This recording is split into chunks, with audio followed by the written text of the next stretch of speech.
Estamos aqui na WG Investimentos para o resumo da semana dos mercados financeiros e agropecuários do Brasil e do mundo. A semana trabalhou aí em forte tensão, bastante volatilidade, diante de números preocupantes na Europa que acabaram se revertendo ao longo da semana e mostrando que a Europa teve capacidade de emitir novas dívidas, teve procura por essas dívidas, a demanda por dívida europeia, mesmo a taxa de juros não tão alta quanto se esperava, foi boa. Isso trouxe um pouco de tranquilidade, os bancos subiram muito por lá e as economias melhoraram bem. Na China também tivemos alguns números trazendo aí melhora no setor, principalmente de minério e de construção civil e commodities.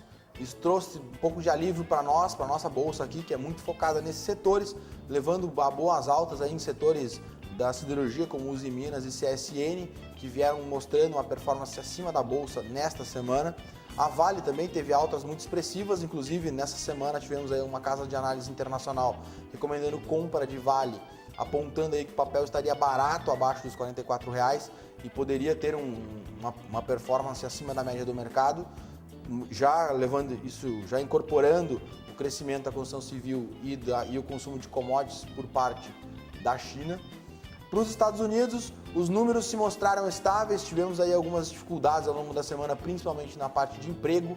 O emprego se mostrou um pouco deteriorado ainda nos Estados Unidos, mas o governo por lá, o Banco Central, assim como o presidente Obama, assumiu o compromisso de trabalhar por isso e que estaria disposto ainda a fazer novos auxílios, novos aportes, melhorar a situação aí e o financiamento por lá.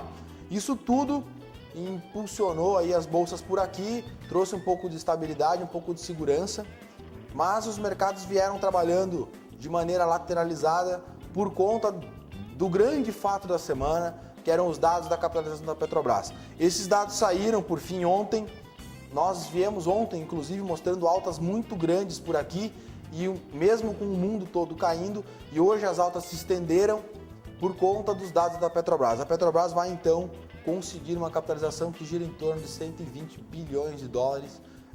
Isso é muito dinheiro. É a maior capitalização da história dos mercados de capitais de todo mundo. A China teve a última grande capitalização, foi algo em torno de 22 a 24 bilhões, que foi o Banco da China.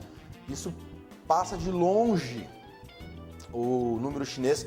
Vale lembrar, gente, não podemos esquecer que 70 bilhões disso aí vieram por parte do governo e de seus braços, através de Banco do Brasil, BNDES, Previ e Caixa Econômica. Então, e esse dinheiro vai ter que ser pago ao governo em troca de barris de petróleo. Então, a capitalização ainda ficaria captando aí 30% do que se espera que seria necessário para a prospecção do pré-sal. Então o mercado tem que ver como que o mercado vai fazer a leitura desse dado. Ainda é cedo para tomar ver essa atitude, uma vez que as reservas também já se encerraram. E o preço da reserva fechou em 26,30, um pouco abaixo do que ela está operando agora. Então o mercado pode ficar volátil aí até segunda-feira, que é o ponto aí do fechamento dessa situação, desse cenário. Mas de um modo geral, a bolsa se favoreceu muito disso. Teve uma alta, está tendo uma alta muito expressiva e teve uma alta expressiva ontem, porque isso deixou claro que realmente o investidor internacional está olhando para o Brasil, tem percebido o Brasil e tem buscado investimentos por aqui. E para hoje, pessoal, já depois de passado aí o cenário Petrobras, alguns dados nos Estados Unidos mostraram bens duráveis, tirando o fato do transporte, o núcleo do pedido de bens duráveis veio muito acima do esperado, veio muito forte, muito sólido. Isso trouxe altas por petróleo, altas por minério e está trazendo altas para as empresas de commodities por aqui e em todo o mundo, porque esses números se mostraram muito bons, sempre lembrando, descontando transportes, que penalizaram um pouco o índice. Venda de novas casas ficou dentro da expectativa, não houve alta, embora se esperava uma alta de 6%, já que no mês passado, no mês anterior, as baixas foram muito grandes, não houve alta nenhuma, ele ficou praticamente estabilizado, então esse dado veio um pouco tenso, mas o mercado aqui está seguindo na esteira das commodities, vem subindo forte e pode continuar assim ao longo do dia. Para as commodities agrícolas, principalmente milho vem caindo um pouco, porque acredita-se que a bolsa tem esticado demais e que o cenário seja bom, mas já tem atingido seu topo.